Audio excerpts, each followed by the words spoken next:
So, a while ago, I met Ed Sheeran. This guy. Just look at that shine upon him. It was absolutely nuts, and I'm so excited that I can finally talk about it. It happened back during the summer, but the only reason I couldn't talk about meeting the Ginger Looper Bard until now was because the circumstances of our encounter were a little weird.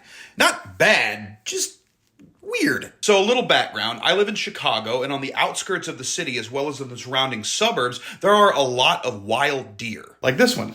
So majestic. Well, I live on the north side of Chicago, and in the northern suburbs, there's a lot of little nature preserves where these deer roam freely, and it was at one of these preserves where I met the guy. That's right, old Shape of You Sheeran was just hanging out at one of these preserves, so I, of course, introduced myself and asked what he was doing there. As it turns out, Ed was in Chicago not as a performer, but as a producer. He's helping some local talent with their new album, and he wanted to take a break in an area where he thought he would have a little more privacy, which he's not wrong. These nature preserves in the Chicago suburbs are pretty secluded. Still, he seemed to enjoy my company as long as we didn't discuss music. Ed has a no shop talk policy. Go figure. Anyway, the perpetually disheveled English pop star said he'd always wanted to see, up close and personal, an American white-tailed deer. Specifically a doe, a deer, a female deer. Well, the red-headed Ed with bedhead said he'd almost got close to one, but then he stepped on a branch and it made a very loud crunch. He said, "I don't know what happened. The female deer was there 1 minute,